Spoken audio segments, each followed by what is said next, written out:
म्हणून आम्ही काळे. तर काळा रंग निर्मितीचा रंग आहे. खरं सांगा बरं, आभाळ पांढरा असल्याच्या नंतर आनंद होतो का काळा असल्याच्या नंतर?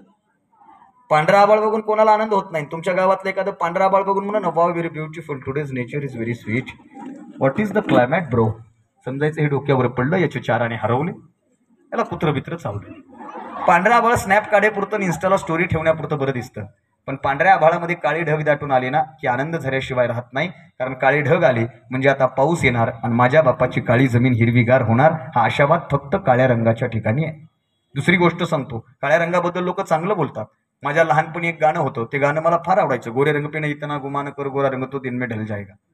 मी मनातल्या मनात म्हणायचं, साला आपल्यावर गाणं कसं का नाही. 15 दिवसानं दुसरं गाणं ऐकलं, हम काले हुए तो क्या हुआ. अरे माझी भाऊकी भरपूर आहे इथं, आता मला टेन्शन घ्यायचं काम नाही. काळा रंग निर्मितीचा रंग आहे. म्हणून या व्याख्यानाचा आगाज, या व्याख्यानाची सुरुवात या अभिनव प्रतिष्ठानला शुभेच्छा देत असताना लोककवी भीमशाहीर वामनदादा कर्डकांच्या शब्दांनी करतो.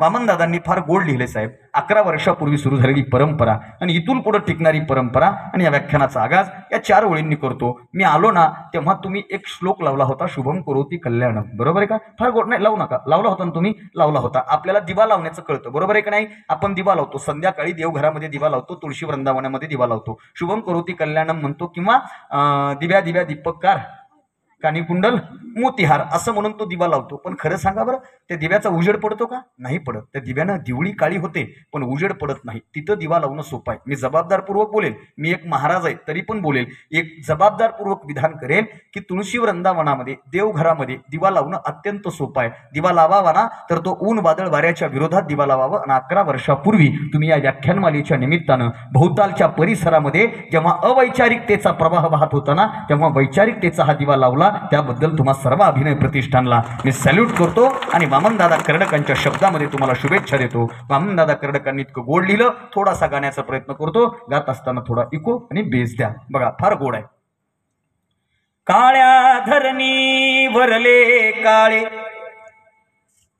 काळ्या धरणी वरले काळे, काळाने विणलेले जाळे, करील काही काळे आता काळ्या करणी सवे, तुफानातले दिवे आम्ही हो, तुफानातले दिवे, तुफानातले दिवे आम्ही हो, तुफानातले दिवे. हल्ल्यावरती होती हल्ले, अभंग आमुची बाले किल्ले, असाच आमुचा ताठर माथा, कधी न खाली शिवे, तुफानातले दिवे आम्ही हो, तुफानातले दिवे.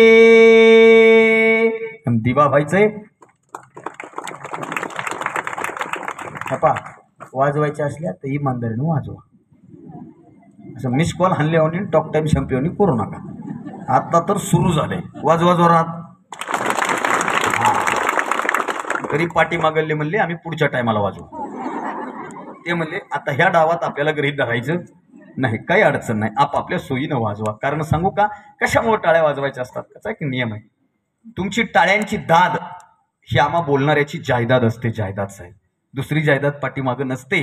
तुमच्या टाळ्या या बोलणाऱ्या माणसाला प्रेरणा देणाऱ्या असतात. म्हणून या अभिनव प्रतिष्ठानच्या माध्यमातून विसरू नको रे आई बापाला हा विषय मला देण्यात आलेला आहे. खरं तर विषय छापल्याच्या नंतरच माझ्या लक्षात आला. बहुतेक दादांनी तो विषय तुम्हाला सुचवला असेल. आता या विषयावर मी इतकं बोलेल की रात्र अपुरी पडेल. पण महत्वाच्या गोष्टी मला तुमच्या समोर सांगायच्या. ती सांगत असताना विसरू नको रे आई बापाला हा विषय भारतात द्यावा लागणं, मला वाटतं हे भारतासाठी अत्यंत वाईट आहे, अत्यंत वाईट आहे. जगातला सगळ्यात महान, जगातला सगळ्यात पवित्र आणि जगातला सगळ्यात सुंदर देश म्हणजे भारत देश आहे. इकडे बघा बरं, आधी तिकडे बघा, पुन्हा इकडे बघा.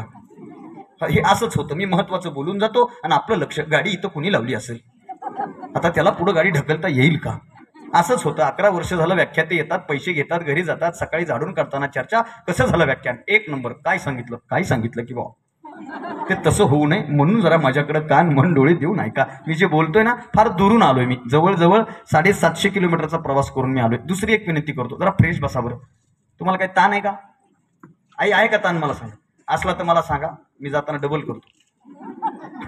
असं टेन्शन मध्ये बसू नका. मला लोक फ्रेश लागतात साहेब, पण बऱ्याच ठिकाणी लोक असे बसतात की कार्यक्रम झाल्यास वक्ताच नेऊन फोकावं कुठेतरी. तसं नाही बसायचं, एकदम आनंदात बसायचं. भारतासारखा देश नाही. भारताचं वर्णन मी अनादी अनंत काळापासून ऐकत आलोय. ज्ञानेश्वरांनी ज्ञानेश्वरीच्या पहिल्या अध्यायात भारताचं वर्णन केलं. म्हणून महाभारती जे नाही ते नोहेची लोकी तीही. संत तुकारामांनी लिहिलं, भरतखंडे नरदेह प्राप्ती हेतो परमभाग्याची संपत्ती. काकड्याच्या भोपाळीमध्ये लिहिलं, पवित्र ते कुळ पावन तो देश, जेथे हरीचे दास जन्म घेती. सोडा देशाचे माजी पंतप्रधान अटल बिहारी वाजपेयी साहेबांनी लिहिलं, ये भारत कोई जमीन का टुकड़ा नहीं है, ये जीता जागता राष्ट्रपुरुष है. यहाँ का कंकर कंकर हमारे लिए शंकर है, और यहाँ से बहती हुई हर नदी हमारे लिए माँ गंगा है. माँ गंगा ये अर्पण की भूमि है, ये तर्पण की भूमि है, ये समर्पण की भूमि है. हम जिएंगे तो इस भारत के लिए, मरेंगे तो इस भारत के लिए. मरने के बाद हमारी अस्थियां किसी बहती हुई पानी में छोड़ दी जाएगी. उस अस्थियों से भी आवाज आएगी, भारत माता की जय, भारत माता की जय, भारत माता की जय. भारतासारखा देश जगाच्या पाठीवर नाही. मला भारताचा अप्रूप जास्त आहे. माझं भारतावर इतकं प्रेम आहे, माझं भारतावर इतकं प्रेम आहे. मी विनोदानं सांगत असतो, सर माझं भारतावर इतकं प्रेम आहे, इतकं प्रेम आहे की माझं आडनाव सुद्धा भारतीय आहे. हो, इतकं प्रेम आहे माझं भारतावर. बरं, माझ्या त्या आडनावाचा फायदा बी आहे आणि तोटा बी आहे. फायदा सांगू का तुम्हाला? ग्रामीण भागामध्ये लोक पुकारतात, आज भारती महाराजांचा कार्यक्रम आहे. ट्रकनं लोक येतात इमानदारीने. मी मगाशी सांगितलं ना, भारती वाटल्यावर त्यांना वाटतं भारती दिदी का काय, आणि दिदीच्या जागी दिदा दिसला की नीट रिटर्न जातात. कारण आता बरेच कार्यक्रम ऐकण्यापेक्षा पाहण्यामध्ये लोकांना जास्त इंटरेस्ट आहे.